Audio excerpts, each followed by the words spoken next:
Assalamualaikum. Okey, tengok tajuk kita yang keberapa dah ni? Yang keempat dalam bab 4 tingkatan 5 ni.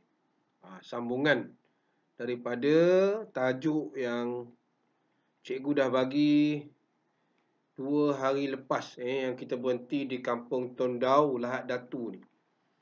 Pada hari ni kita nak sambung tajuk baru ni. Pendek je tajuk ini 4.4. Selepas itu 4.4 dah habis. Okey. Baik, kalau kita tengok pelajar. Ni kita tengok dalam 4.4 ni, kita akan perincikan sedikit berkaitan dengan rukun negara. Ni faktor. Faktor ni sebab lah Sebab faktor yang mengukuhkan sistem persekutuan. Maksudnya, sebab ini kerajaan kita semakin kuat.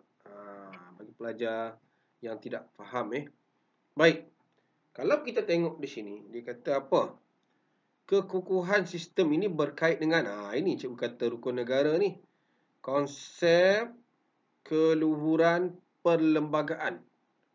Apa yang kita nak faham keluhuran perlembagaan? Yang mana dalam keluhuran perlembagaan ni dia ada kaitan dengan kerjasama antara dua ni. Kerajaan Persekutuan Kuala Lumpur misalnya dengan negeri Perak. Kita akan tengok macam mana ada pelarasan itu. Yang pertama ni, keluhuran perlembagaan. Luhur. Okey. Perlembagaan undang-undang. Okey, cuba kita tengok. Perlembagaan persekutuan ni diangkat sebagai undang-undang yang tertinggi. Dan secara tidak langsung, undang-undang negeri, negeri Perak ke negeri mana ke, undang-undang yang digubahkan oleh Parlimen dan DUN. Ni, dua ni. Dia tidak boleh bertentangan dengan peruntukan perlembagaan. Cikgu letak perkataan tidak boleh tu sebagai highlighter kita yang pertama ni.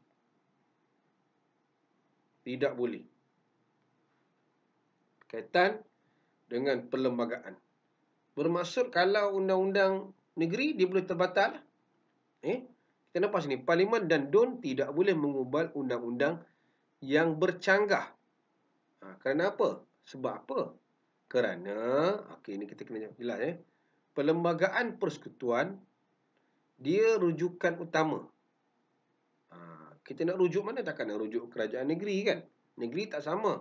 Kita rujuklah undang-undang yang telah ada di peringkat persekutuan supaya ada keselarasan. Ni dia kata apa?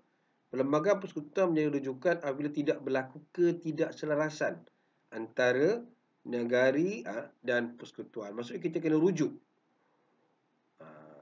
Mana kita nak rujuk? Rujuk. Ini ada dalam fasa berapa? Ini. Perkara 75. Kena hafal ni. Ini mungkin kertas satu ni. Dia kata apa? Ini yang cikgu jelaskan tadi ni. Kalau kita punya bercanggah macam mana? Jika mana-mana undang-undang tidak selaras bercanggah dengan persekutuan, maka apa jadi? Undang yang kita nak jadikan sebagai rujukan ialah undang-undang persekutuan, bukan undang-undang negeri. Bermaksud simple saja. Undang-undang negeri mesti merujuk kepada undang-undang persekutuan dalam kita nak bina. Tak boleh lari. Ini yang pertama.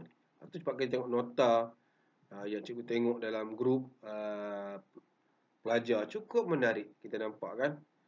Dia tulis keluhuran perlembagaan after merdeka kerajaan persekutuan diangkat sebagai undang-undang tertinggi. Nampak? Bagi mentakrifkan prinsip persekutuan. Digubal oleh Parlimen. Menarik. Dia buat dalam bentuk tulisan pun cantik. Ini grup apa? Cikgu lupa. SPM Netik. Nampak di sini. Dan kalau kita tengok di sini, nampak. Dia dah letak dalam nota yang agak menarik. 1, 2, 3, 4, 5. Nampak satu. Mesyuarat Menteri Besar, Majlis Termaktub, Majlis Ditubuhkan dan sebagainya. Ini boleh kita baca lah. Okey. Penyelarasan. Macam mana kita nak tengok penyelarasan ni? Ini. Takkan kita nak selaras peringkat sembang-sembang kedai kopi je. Siapa yang terlibat?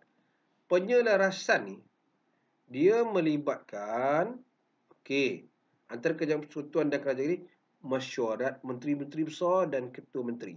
Ingat, menteri besar, ketua menteri ini adalah negeri yang tak ada sultan.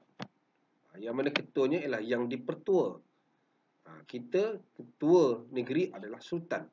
Dan dia ada majlis khas. Jadi maksudnya ada 3 ni. Kena ingat, bukan 1. Ada 3. 1, 2, 3. Kita garis double. Kalau tak tahu juga, tak tahu lah cakap kan. Double tulis. 1, 2, 3. Double kita garis. Okey. Macam mana, apa yang disembang? Apa yang dibincang? Ini salah satu contoh mesyuarat yang dipengerusikan oleh Perdana Menteri. Ini persekutuan lah Di ketua persekutuan, ada menteri besar, ada ketua menteri, diduduk bincang, nak bincang apa? Contoh nak bincang satu dasar yang akan diputuskan oleh kerajaan. Ini contoh, ini yang terkini ni Ini kita nampak pada 17 Mac, sehari sebelum PKP. Ingat hari jadi cikgu 18 Mac. Ini adalah Perintah Kawalan Pergerakan. Bukan senang. Di peringkat awal, kita nampak menteri-menteri bersidang untuk mengawal coronavirus. Ini kita nampak nilainya adalah kerjasama. Itu kita nampak sini. Jadi apa yang kita nampak? Ini antara yang dibincangkan Perlembagaan Persekutuan memperuntukkan Majlis Negara untuk menyelaras. Ini apa? Majlis Kewangan Negara, Tanah. Ini dia agak complicated sikit. Lepas itu ada majlis yang ditubuhkan oleh kerajaan. Ini majlis yang ditubuhkan. Contohnya Majlis Keselamatan Negara, Air Negara, Perumahan. Ada juga Majlis Kewangan. Ada juga Majlis Tanah. Ini semua majlis ni. Ada juga Majlis Negara. Ini di bawah satu lagi tadi yang kita nampak, Majlis Khas. Itu sebab kita nak tulis ini. Kalau susah tajuk ini sepatutnya ditulis Majlis Khas. Banyak menjadi majlis. Kalau soalan tanya, apakah di antara jawapan berikut yang manakah Majlis Khas? Majlis Perumahan Negara, Kewangan. Sini semua ambil Kita ingat yang ini sebenarnya pelajar. Sebenarnya point dia ingat yang ini. Bila kita ingat yang ini, dia akan pergi sini. Dia akan pergi majlis tanah ni. Dia akan pergi sini. Ada 3 kan? Baru nampak. Anak panah ni nampak 1, 2, 3. Dan kita nampak apa tu majlis kewangan? Bincang duit lah.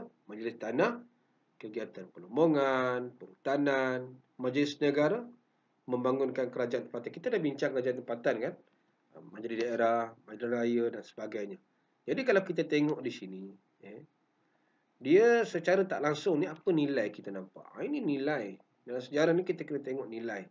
Hal ini membuktikan kepentingan musyawarah dalam membuat keputusan untuk kemajuan negara. Itu kita nampak.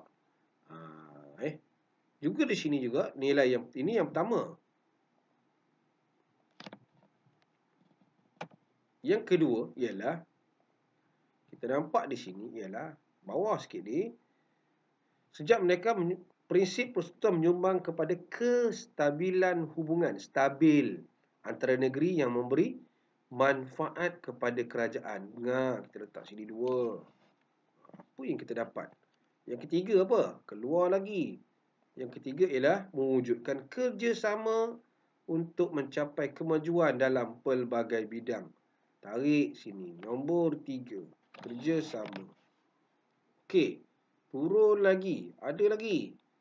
Rakyat dan pemimpin menunaikan tanggungjawab dan membawa kepada kemakmuran. Kita letaklah sini nombor 4. Jadi inilah kesannya. kalau adanya kerjasama pelarasan antara kerajaan persekutuan dan juga kerajaan negeri. Yang ni kita boleh baca hubungan kait baik ni hubungan antara Sarawak dengan negeri. Okey. Habis kita bab ini ada SP4 saja. Kita dah belajar tentang latar belakang. Kita dah belajar tentang pembagian kuasa itu, kerajaan negeri, kerajaan tempatan, majlis daerah, majlis bandaraya. Kita dah belajar melepas tentang kerjasama dan hari ini kita dah akhirkan dengan mengukuhkan sistem persekutuan dengan keluhuran perlembagaan. Jadi kita nampak di situ. Okey. Sikit kita belajar. Ingat, baca, faham, buat latihan. Okey, itu saja. Terima kasih.